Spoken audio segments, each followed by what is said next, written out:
warahmatullahi wabarakatuh. Waalaikumsalam warahmatullahi wabarakatuh. Gimana kabarnya hari ini? Alhamdulillah luar biasa. Allahu Akbar. Oke, pada sehat ya hari ini? Udah pada sarapan belum? Belum. Belum, nanti ya makannya. Gitu. Ya Ibu siap. Oke, sebelumnya Ibu mau ngucapin minal aidin dulu karena kita habis lebaran. Ibu mohon maaf kalau Ibu ada salah sebelumnya. Semoga kita semua lebih baik lagi ke depannya. Amin. Oke, sebelum memulai pembelajaran, alangkah baiknya kita berdoa terlebih dahulu. Boleh Syifa dipimpin?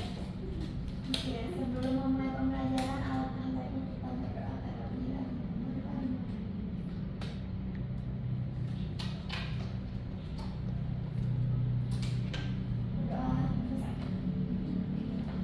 Terima kasih Syifa. Untuk selanjutnya Ibu mau presensi kalian dulu untuk mengecek kehadiran kalian.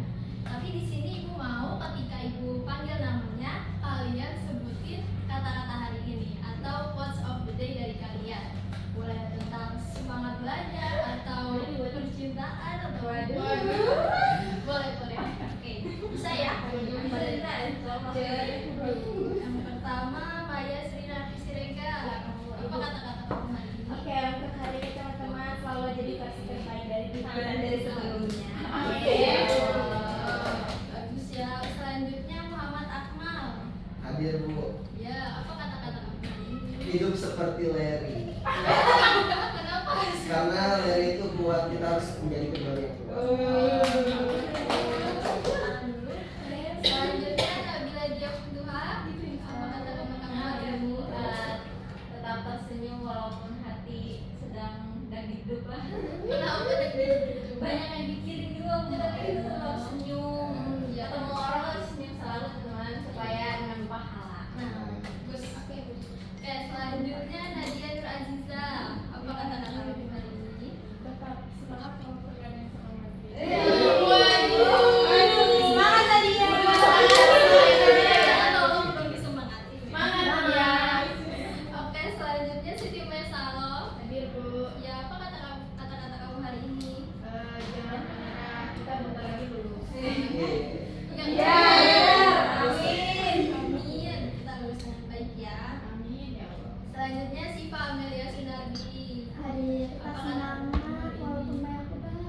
Ya Allah, beban apa sih? Nggak stres. Semangat ya. Semangat ya, Siva. Semangat ya. Oke, alhamdulillah hadir semua dan quotesnya juga bagus-bagus banget ya. Semoga kalian tetap semangat buat ngeraih mimpi-mimpi kalian di masa depan ini. Amin, ya Allah, amin. Oke, untuk selanjutnya kita akan masuk ke pembelajaran. Kalau sebelumnya itu ada yang ingat ya sebelumnya itu materi tentang apa? Ya. Komponen Komponen ekosistem. Oke, itu ya. Nah, sekarang kita juga masih belajar mengenai ekosistem, tapi dengan subbab baru yaitu daur biogeokimia. Ada yang pernah dengar? Pernah. Apa yang terlintas di pikiran kalian tentang daur biogeokimia? Oke, sekarang ibu minta kalian buat buka HP-nya, buka Google, kemudian ketik menti.co. Nanti di situ kalian diminta masukin kode. Udah bisa buka? Ya Bu. Oke, kodenya itu 1264 3570.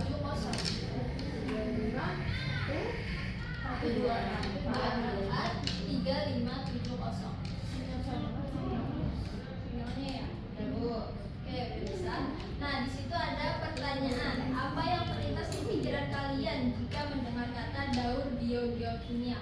Nah, silakan kalian isi. Ibu kasih waktu 1 menit. Udah bisa akses semuanya? Oh, silakan diisi ya.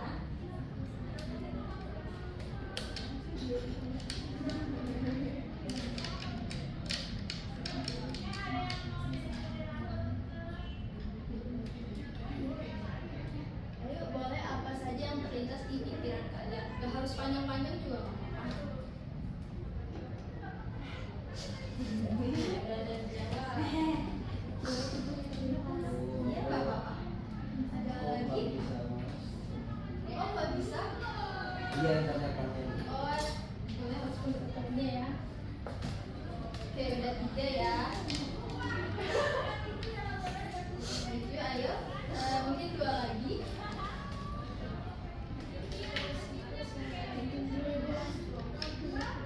Oke, udah kita bahas terlebih dahulu ya. Jadi jawabannya di sini ada yang nyebutin daur yang terdiri dari komponen biotik dan abiotik. Ya, tapi mungkin agak kurang tepat ya. Kemudian ini ada siklus atau proses yang berhubungan dengan biologi dan kimia, ini betul. Kemudian siklus yang melibatkan unsur biotik, nah itu sama kayak sebelumnya. Oke, berkaitan dengan makhluk hidup biotik dan abiotik ya. Intinya semua sama ya. Jadi, ibu punya pertanyaan ke kalian. Ketika kalian bernafas, apa yang kalian hirup? Udara. Oksigen.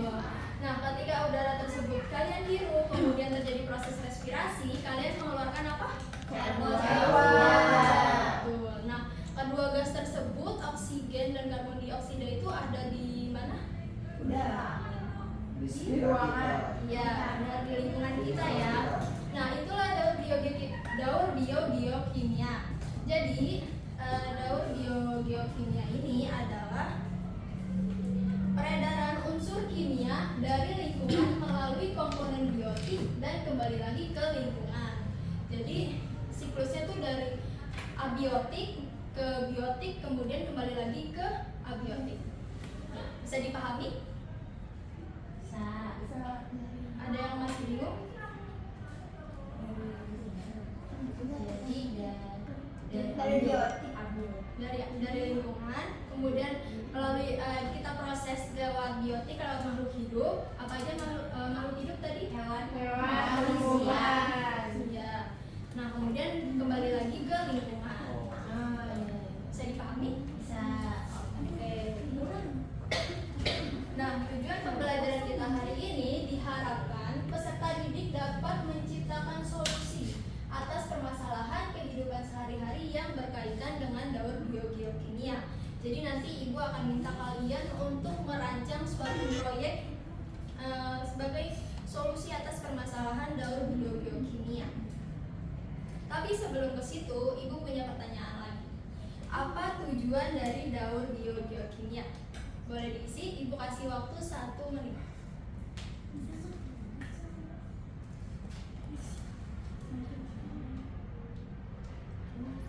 Kenapa perlu ada daur biokimia?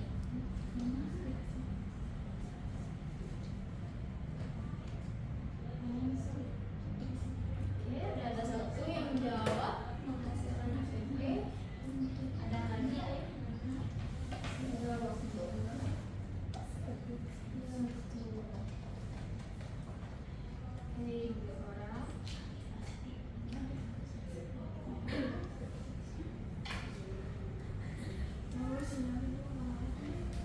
Siapa ya?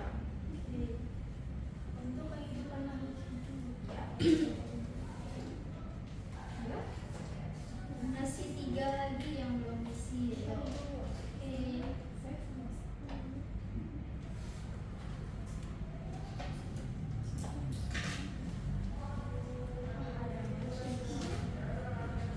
Supaya bisa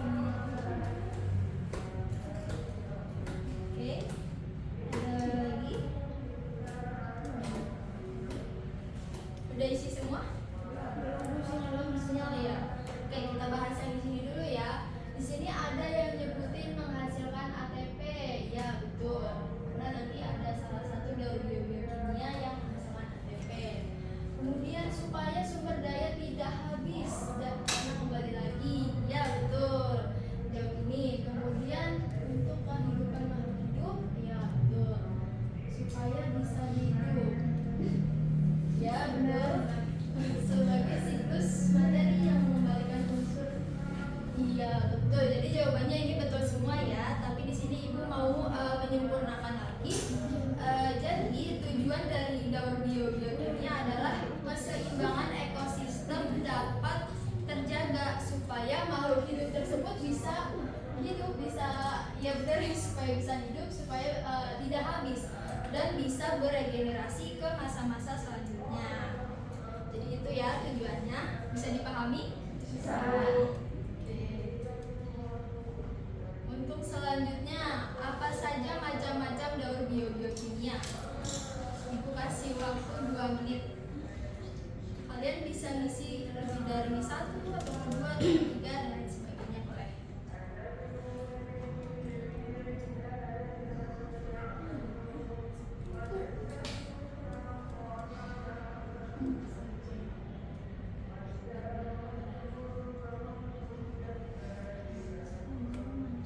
Yang ada di sekitar kalian.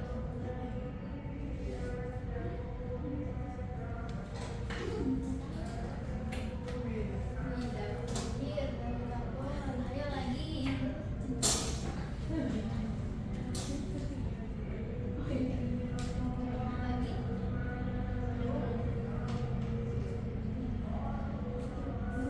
Dua orang menjawab.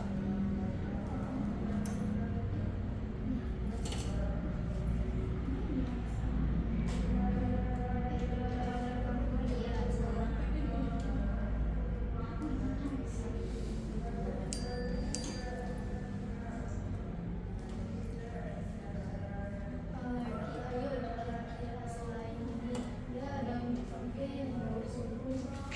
Oke, ada lagi 1 menit lagi ya.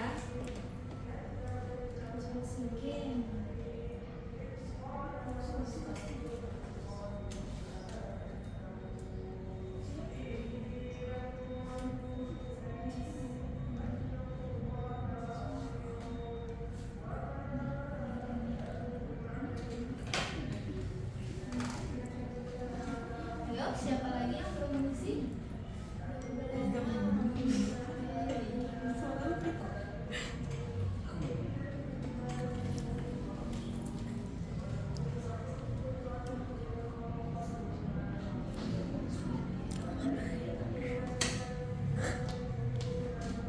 Oke, udah pada isi ya? Sudah.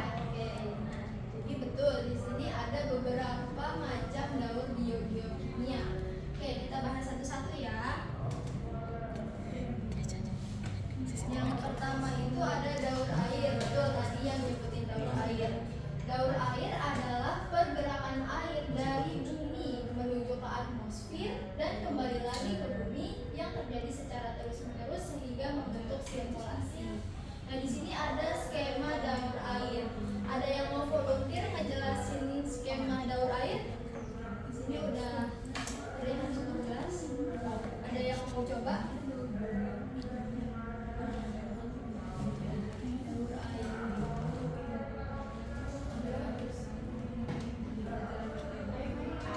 Ayo boleh? Oke. Ayo boleh.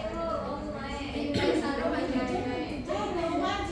Ya udah mulai dari Pak aja. Ini kan daur air ya Bu. Jadi itu air laut mengalami evaporasi, kemudian naik ke bentuk awan. Nah nanti dari awan itu mengalami kondensasi, kemudian dari kondensasi itu biasanya mendorong atau hujan. Dan itu jadinya hujan. Nah hujannya berbentuk air yang disebut presipitasi. Turun ke bawah, keserap sama tanah, dihidrasi sama tanah. Juga nanti pasti lobi-lobi kembali lagi ke laut, terus balik lagi ke atas gitu. Oke, terima kasih Maya. Betul jawabannya. Tepuk tangan. Terima kasih ya, men ya. Kasih, ada pertanyaan, kasih. Oke, betul. Jadi yang dijelasin Maya itu betul ya tadi. Dimulai di mana dari air laut mengalami penguapan atau evaporasi sehingga terbentuk menjadi awan. Nah, kemudian di awan terjadi kondensasi di mana itu terbentuknya rintik-rintik air. Kemudian nanti ketika udah banyak jadi mendung, jadi hujan mengalami atau presipitasi. Kemudian air hujannya masuk ke bumi, ke dalam tanah, infiltrasi. Nah, kemudian air dalam tanah tersebut akan diserap oleh tumbuhan dan juga ada yang mengalir lagi kembali ke sungai. Nah, nanti dia menguap lagi dan begitu pun seterusnya. Bisa dipahami? Bisa. Oke. Untuk selanjutnya itu ada daur karbon. Tadi betul ada yang jawab daur karbon. Jadi daur karbon ini adalah aliran karbon yang melewati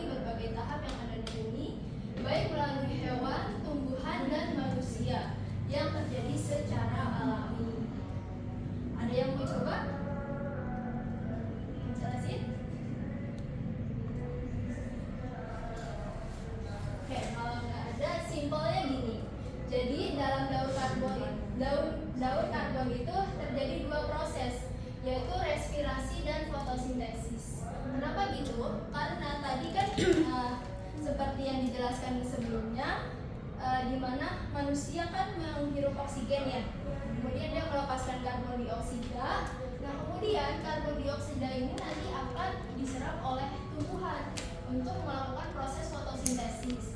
Nah fotosintesis tersebut nantinya akan menghasilkan oksigen. Nah oksigen kemudian nanti diserap kembali oleh manusia dan terjadi respirasi lagi. Begitupun siklus seterusnya. Tapi perlu diingat bahwa karbon dioksida itu tidak hanya berasal dari proses respirasi, tapi dari mana aja yang bisa sebutin? Dari asap. Iya betul, dari asap pabrik, kemudian asap kendaraan juga. Kemudian ada dari fosil yang telah terurai oleh dekomposer. Seperti itu. Bisa dipahami? Bisa. Bisa, Ibu. Bisa, Ibu. Untuk selanjutnya ada daun nitrogen, ada daun juga. Betul. Jadi daun nitrogen adalah pemecahan nitrogen menjadi unsur-unsur yang lain seperti amonium, nitrit, nitrat, dan kembali lagi menjadi nitrogen. Nah, kenapa sih nitrogen ini perlu dipecah? Ada yang tahu?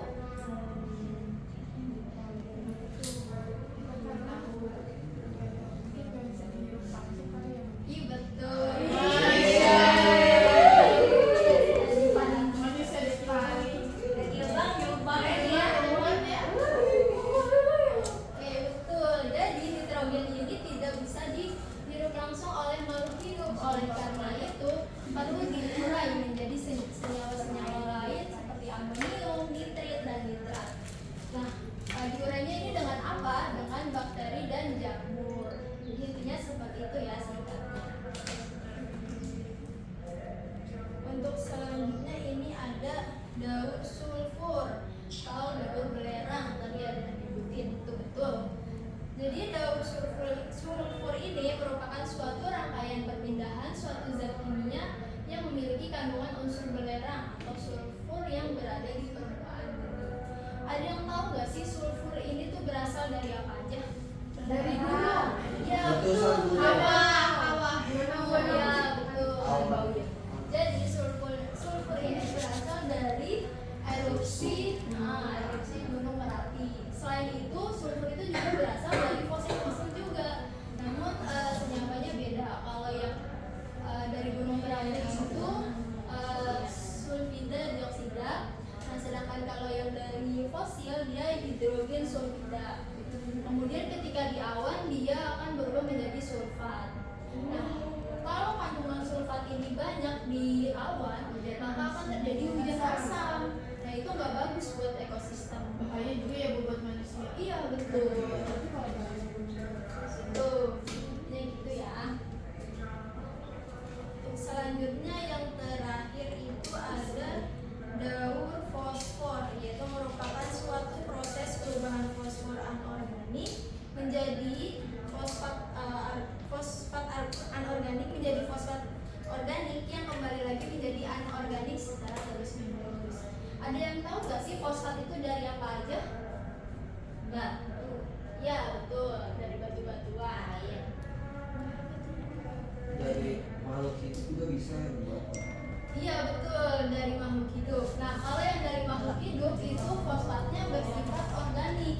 Dan nanti ketika dia mati, dia akan terurai oleh bakteri atau dekomposer. Dia akan berubah menjadi fosfat anorganik. Nah kemudian dia akan mengalir juga ke dalam air. Nah fosfat yang dari batu-batuan ini akan masuk juga ke aliran air dan mengendap menjadi sedimentasi. Nah ini biasanya digunakan oleh para penambang itu buat pabrik mereka. Oke, jadi itu ya macam-macam. Oke, bentar ya. Jadi itu macam-macam dari daur biogeokimia. Ada apa aja tadi? Ada yang masih ingat? Ada daun nitrogen, daun fosfor, sulfur, iya, belerang, Jelas. air. Betul. Ada 5 ya. Ada daur air, daur fosfor,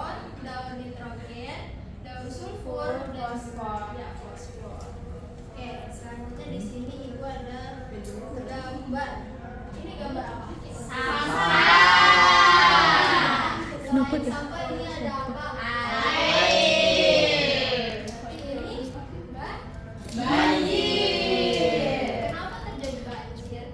Karena resapan airnya kurang. Iya betul. Berarti ada yang terganggu ya. Iya. Kira-kira apa kaitannya dengan daun biokimia? Daur air. Ya betul. Kenapa daun airnya? Daur air terganggu. Jadi harusnya kan dia diserap, tapi karena ada sampah gitu, jadi apa namanya untuk si airnya Nggak bisa keluar. keserap. Oke Ini betul. juga kerja pohon nggak sih? Iya betul. Ini kan terjadi karena ulah Manusia. selain hasilnya itu juga punya video.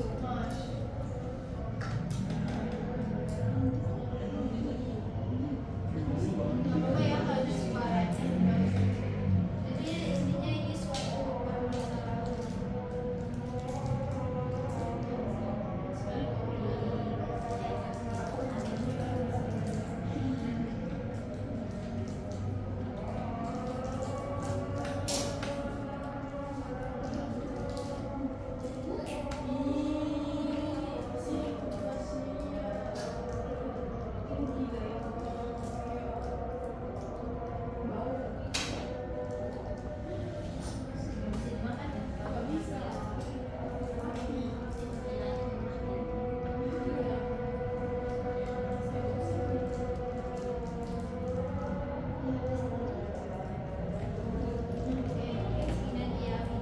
Apa yang bisa kalian tangkap di video tersebut?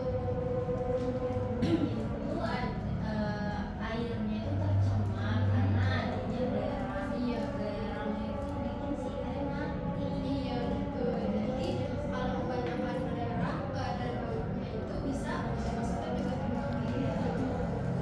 Oke. Selanjutnya ibu ada tugas buat kalian. Oh boleh kenapa? Itu kan tadi vanila mati karena belerangnya tinggi ya. Nah, kedua itu belerangnya itu dari mana? Oh ada yang tahu? Dari gunung. Iya betul. Jadi belerangnya itu dari erupsi gunung karena itu kan telaga. Telaga itu dekat dengan gunung. Jadi mereka kena imbasnya gitu. Oh, yang main seperti ya Bu, yang gunung ruang itu ya? Iya betul. Ya. Nah di sini aku punya tugas buat kalian untuk merencanain proyek apa sih yang bisa sebagai solusi dari permasalahan daur biokimia. Di sini sebenarnya ibu mau bagi kelompok. Nah di sini ada 2 macam permen. Nanti kalian ambil yang permennya sama nanti kalian kelompok.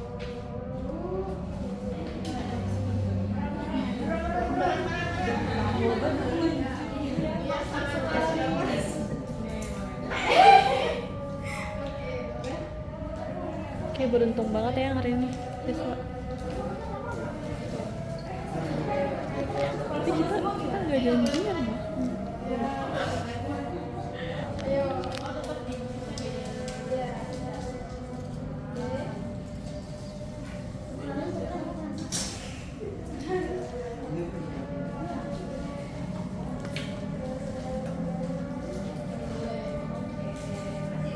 Oke, yang sama boleh diucap sebelahan ya.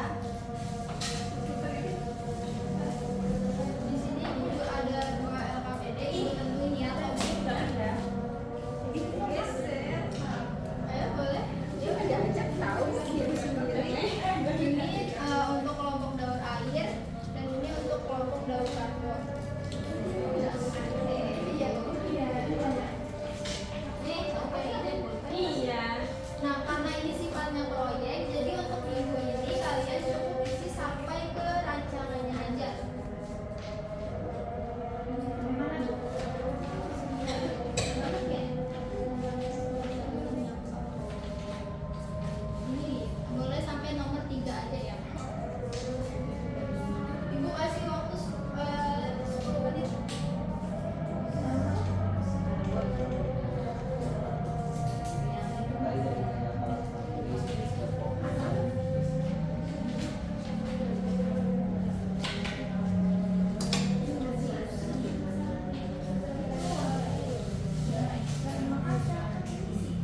Oke, saya Siva Melia, perwakilan dari kelompok karbon. Yang pertama, jelaskan permasalahan di lingkungan sekitar yang berkaitan dengan daur karbon. Yang pertama itu kita dapat permasalahan itu ada gas rumah kaca, karena gas rumah kaca kan diakibat dari emisi itu kan. Terus sama polusi udara. Kemudian dampaknya dari permasalahan tersebut dapat terkena penyakit ispa, sama menjadi suhunya itu meningkat gitu. Nah selanjutnya kita mengusung proyek itu dengan membuat poster untuk mengurangi polusi udara dan meningkatkan demand sekolah. Boleh tepuk tangan dulu. Untuk selanjutnya dari kelompok daur air boleh dijelaskan? Boleh, ya. Saya istrinya Sarah dari kelompok daur air. Di sini jelaskan permasalahan di lingkungan sekitar yang berkaitan dengan daur air. Yang pertama itu banjir. Nah, banjir itu disebabkan karena misalkan kayak pohon berkurang, jadinya resapan airnya pun menghilang, makanya bisa banjir meluap. Terus yang kedua itu pencemaran air. Pencemaran air bisa juga disebabkan karena banyaknya sampah dari manusia, kemudian limbah juga yang misalkan dibuang ke sungai, gitu nanti bisa mencemari air itu. Kemudian dampak yang diakibatkan dari masa tersebut itu kerusakan fasilitas, kemudian potensi kematian bagi makhluk hidup, kemudian penyakit, ekonominya manusianya berkurang, kemudian air bersih juga berkurang karena misalkan banjir atau pencemaran air itu, kemudian yang terakhir itu aktivitas sehari-hari manusianya juga berkembang. Nah, proyek yang bakal kita lakukan itu terkait pembuatan biopori. Oke, terima kasih. Oke, tepuk tangan dulu untuk semuanya. Bagus-bagus ya proyeknya dari kelompok karbon membuat poster ya. Ya. Untuk selanjutnya yang daur air itu membuat Biopori. Oke, bagus. Nah, proyek proyek ini akan kalian kerjakan selama 1 minggu ini. Nah, minggu depan akan kalian tampilkan hasilnya ya. Oke, Bu. Mungkin cukup sekian untuk pembelajaran hari ini. Terakhir, ada yang bisa menyimpulkan pembelajaran hari ini?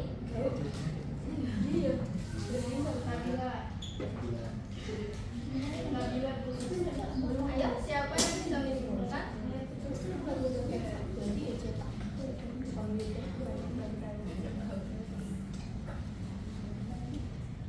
Ya, boleh Nadia? Jadi tadi ada berbagai macam daur yang masing-masing itu punya ciri khas masing-masing, contoh penggunaannya masing-masing. Itu ada 5, ada daur air, daur fosfor, daur nitrogen, daur sulfur, daur karbon. Kalau daur air itu tadi yang kayak proses hujan, terus daur sulfur tadi karena dihasilkan dari letusan gunung api, erosi dan sebagainya. Terus kalau daur nitrogen itu tadi dari dalam tanah. Terus kalau daur karbon itu yang pabrik. Terus daur